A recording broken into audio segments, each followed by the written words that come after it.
Welcome to the SPORE Creature Creator tutorial. My name is John Cimino. I'm an animator and artist on SPORE, and I'm going to walk you through building a creature. The first thing you need to know when you're using the editor is how to move the camera around. So simply just click your mouse button and drag around, and you can rotate the camera. You can also rotate the camera using these arrow keys at the bottom. You notice next to them you have a plus and minus button that you can use to zoom in and out. You can also zoom in and out holding shift, right-clicking, and dragging up and down, as well as using the plus and minus buttons on your keyboard. All right, now that you know how to use the camera, we can start building a creature. You'll notice that in the center of your dais, you have a torso. If you highlight over the torso, you'll see that there's a spine. If you use your mouse wheel, you can scale the spine up and down. If you select the torso, you'll notice you'll get these two arrows. If you pull on either one, you can stretch the spine out or shrink it down on either side. If you grab the torso underneath the spine, you can move it around anywhere on the dais. And if you grab the spine on the spine, you can actually change the shape of it. So I'm going to manipulate this guy into a position that I like. I think that'll work pretty well. So now that I have the body the way I want it, I'm going to start adding some parts. So you'll notice on the left, you have a whole selection of different parts. Eyes, legs, mouths. I'm going to grab a mouth and pop it on there.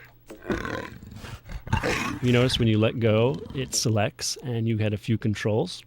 The ball here controls rotation, so you can kind of angle your part. And the arrows change the morphology, so you can kind of get a lot of variety this way. I'm going to leave it kind of like that.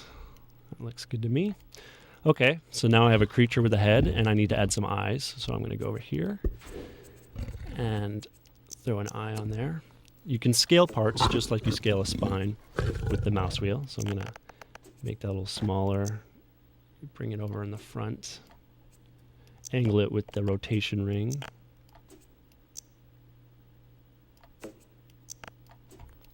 That looks good to me.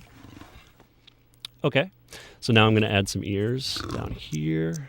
Just snap it on there. Stretch it out with the morph handles. Rotate it back. Scale it down. Maybe angle it a little bit more. There we go. Okay, so now I have a creature with a finished head.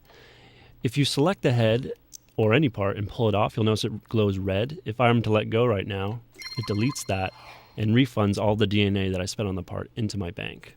If I come down here and press this button, I will undo that change and get that back. So anytime you make a mistake, you can just hit undo. All right, so now I have a creature with a head, and I need to give him some limbs. So I'm going to go into the limb palette, grab a pair of legs, and stick them on there. All right, that works. You notice if you look at limbs and you mouse over them, they are made up of joints. And joints you can actually pull and manipulate to get, any kind of length or shape you want. So you can make the creature look very different doing this, get a lot of variety. I'm going to just go with a normal leg though, like that.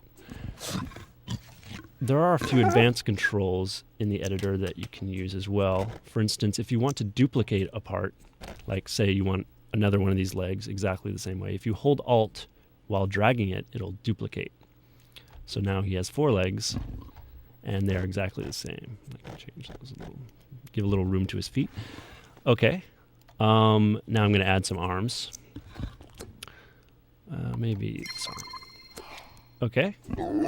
Now you can also, there's some more advanced controls. You can also break limbs apart. So if I hold Control and select a limb, I can tear it in half and then delete the part that I don't want. And now you just have this one simple limb. Also, I can duplicate it by holding Alt like I did before.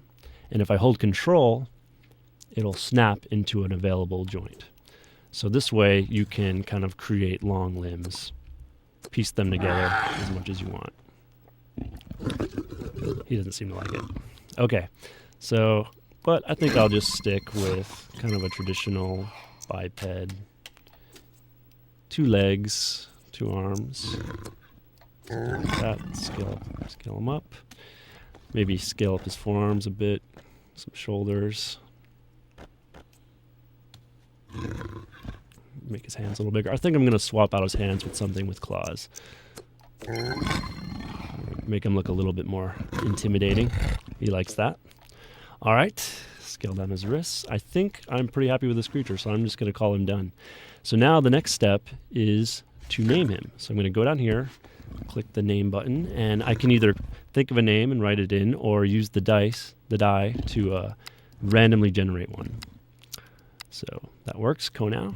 In the description section, I can write a sentence or two about my creature that other players might get to read if they are encountering him. Like, Kona is awesome. In the tag section, I can add adjectives that describe my creature. So if someone's searching for someone like Kona, they will be able to find him easier. So I can just write, he's brown, he's goofy, and he has claws. There. So now, people will be able to look through and kind of find him a little bit more easier. All right, so when you're done, click on the button, and then come down here and hit save. This saves your creature. And that is it. That is how you make a creature.